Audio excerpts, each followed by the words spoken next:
The SABC has welcomed an amendment to the Must-Carry Regulations 2022. They now require subscription broadcasters to carry the public broadcasters' channels, subject to commercially negotiable terms. The SABC has commended the Independent Communications Authority of South Africa, or ICASA, saying it's corrected an historic wrong. In the past, MultiChoice and other pay TV operators have carried SABC channels like SABC 1, 2 and 3 free of charge with the must-carry regulations of 2008. The public broadcaster adds that it looks forward to negotiating in good faith with MultiChoice and other subscription broadcasters. Well, to discuss this, we're now joined by the SABC General Manager of Regulatory Affairs, Philly Moilwa. Mr. Moilwa, thank you for being with us. How could this change the SABC's financial position? How much money could be coming in here? Thank you, Francis, for having me on the show. This is quite a landmark decision by the authority in terms of the must-carry regulations. It's long awaited, and we are looking forward in terms of negotiating with various interested parties who are subscription broadcasters. Maybe let me just give a background in terms of what the regulations before disadvantaged the SABC. The regulations provided that the SABC should provide its channels for free, meaning that at no cost to whoever is a subscription broadcaster, whether it's MultiChoice or whoever is doing subscription broadcasting. Therefore, we couldn't be able to leverage on the profits or the returns on our content and our channels. Therefore, this decision in terms of the new regulations does remove that hindrance that was there in the old regulations of 2008.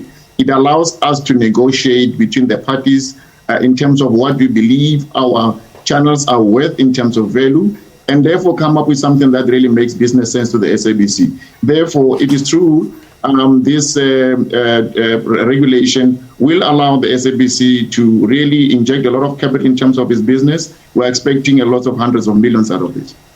All right, so hundreds of millions, I was going to say, can you put any figure out there? Could the revenue then be higher than the revenue for TV licenses, which we know the SABC has been struggling to collect that money? Well, we're hoping so, because remember, this is going to be a commercially negotiable term, which means both parties will have to agree and look into what the value of these channels are, and there are a lot of variables that needs to be looked into. But however, just looking at the kind of audiences that we command, the kind of value of the content that we have as the SABC, this should really add a lot of financial returns to the SABC.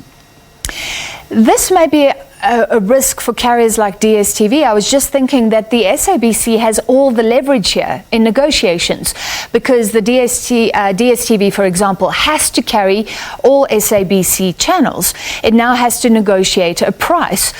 Would the SABC then be in a position to put an exorbitant price on the table, and DSTV, for example, can't say no? Look, like we said, we hope there's going to be negotiations that are in good faith, as we put in our statement, and therefore there should be, some kind of an agreement that is fair to both parties. I don't think there's going to be anything extraordinarily that is going to make things difficult. I think both parties will know their businesses. They know exactly what the worth is of audiences and ratings. And they know exactly, for example, how much content costs. So there are a lot of variables that are going to be looked into in terms of making a determination, and the parties come into agreement in terms of the price. So I think both parties need each other, and I think there's going to be all reasons that make them to agree in terms of reaching a commercial settlement, because there is a relationship that has been going on for some time. All right, and will those deals be open or kept secret? Well, these are commercial negotiations. Obviously, it has to fall within the contractual obligations. If the parties decide to make it, which is the standard practice, that is going to be confidential, I think it's going to be like that. But the SABC and the parties, the other party will have to agree on what is there that they let out to the public. But this is a normal commercial agreement, which both parties will have to respect. I'm asking because there is a previous contractual arrangement that has been very controversial with DSTV, but fair enough, it's a corporate arrangement. Mr. Moilwa, something else that's been in the news, if you don't mind, the switchover from analog to digital, I see, has now been delayed quite extensively. The SABC was warning that we were simply not in a position to switch over. Is this a big relief? Well, I cannot comment on the ASO. I think my principals have been handling the matter, and I think at the appropriate time they'll be able to pronounce on that. I would limit it in that area, so to speak. Are you limited? Just a comment, if you can. There's also been bad news of late. The communications minister threatening to withdraw financial support for the SABC. That was seemingly over the SABC's resistance for the switchover to take place. She's also saying there's conflicting financial statements. I think the similar question is out of the purview of our discussion. I would want to really leave it to the principals to deal with. All right, no problem. Thank you very much. That was Moilwa, SABC's General Manager of Regulatory.